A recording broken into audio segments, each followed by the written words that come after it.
Welcome back to Connect the World. I'm Lynda Kinkade. Good to have you with us. Well, Israel is ordering Palestinians in the eastern part of Rafah to evacuate the city. It comes ahead of Israel's long-threatened ground offensive in Rafah. Israel's military says it's preparing to stage a limited-scaled operation to find Hamas militants. And residents are being told to move to an area outside the city that a UN relief spokesperson says may not be suitable for human habitation.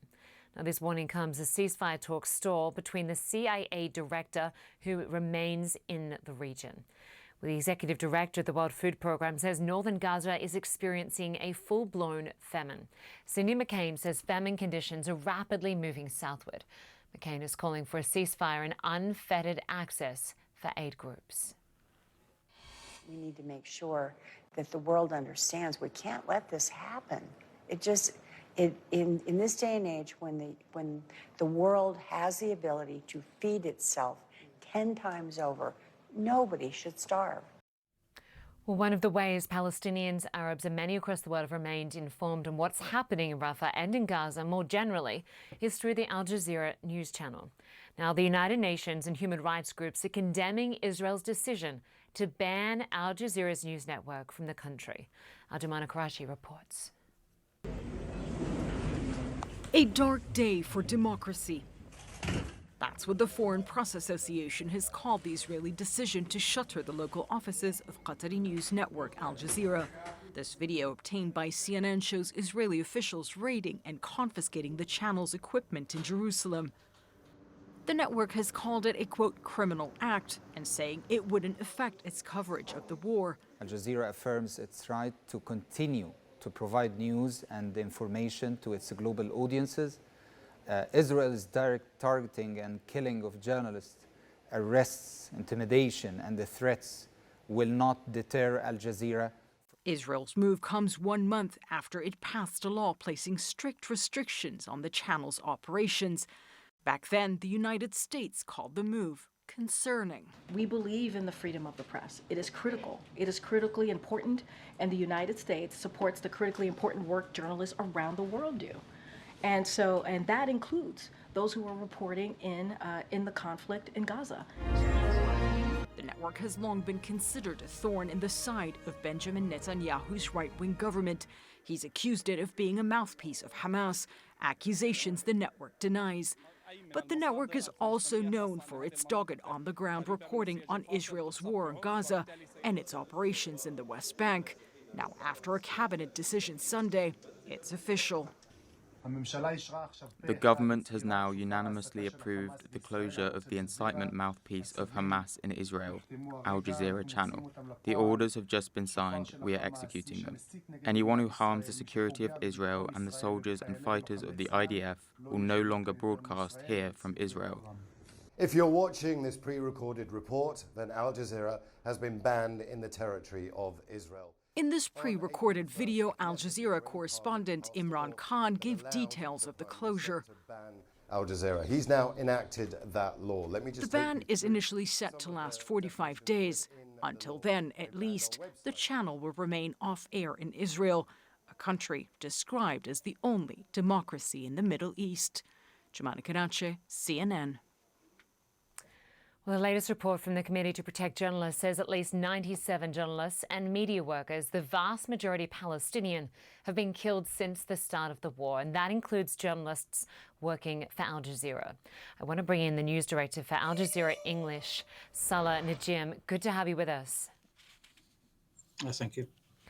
So just tell us quickly how this unfolded, how this ban came about, because we saw those pictures of Al Jazeera's office in Jerusalem being raided and equipment confiscated. As you mentioned or have seen in Imran Khan, our reporter, recorded message, we knew about a law being passed in the Knesset for some time, and there were threats from government officials that they're going to shut down Al Jazeera.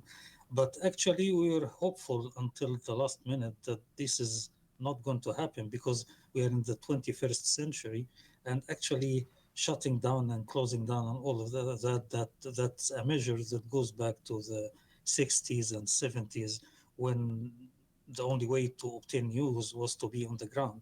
But now we are not just dependent on a correspondent on the ground. There are news agencies, social media, citizens, journalism, a lot of other sources that will enable us to continue covering from inside Israel in the same strength, objectivity, and accuracy.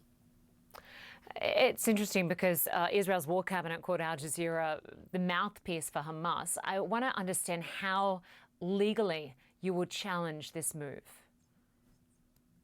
Well, I think the Israeli government, and I distinguish between Israel as a country and nation and Israeli government. Israeli government apparently wants a mouthpiece for Israeli government. And anyone who's giving the complete picture, their own point of view and the other point of view, they consider it a mouthpiece for what they consider the enemy. We are just a news organization which are committed to accuracy and balance, and that's what we do.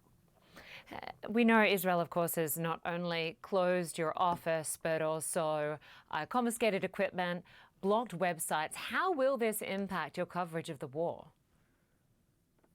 It will not impact our coverage of the war. It will deprive Israeli citizens, Arabs and Jews, from knowing from independent news organization that actually operates on the ground in the West Bank, Gaza, and Israel. But our coverage will continue as strong as it is. Israel said it would be blocking your websites. Has that happened at this point in time within the country? I don't know because I don't have fresh information about that, but I know that even when a country blocks website via VPN, people get access to the website. That's very easy to happen. I don't understand the logic behind that. Apparently, whoever took the decision doesn't know the modern technology and the way the audience consume news and their news sources. And so talk to us about how your news operation would change going forward. How many journalists do you still have in the region? How many journalists in Gaza? In Gaza, we have 3 crews, and in the West Bank, we have 3 or 4. In Israel, we had 3 crews as well, and we told them if they're free to come back to Doha now or just spend a few days to see the country, talk to the people. That's up to them. They're now not working, so we have some employees still in Israel, but on their own now. We've had so much condemnation for this decision by Israel's war cabinet. How would you describe it, the fact that they're shutting down and forcing Al Jazeera out of their country? Well, condemnation, yes, of course, it should be condemned because it's not in the 21st century. And after all these decades of talking about free media and guarantee the freedom of expression everywhere, and then you have one country act. I have seen that only from other countries in dictatorial countries, let's say, that they take arbitrary decisions like this. So that's the only thing that could be said.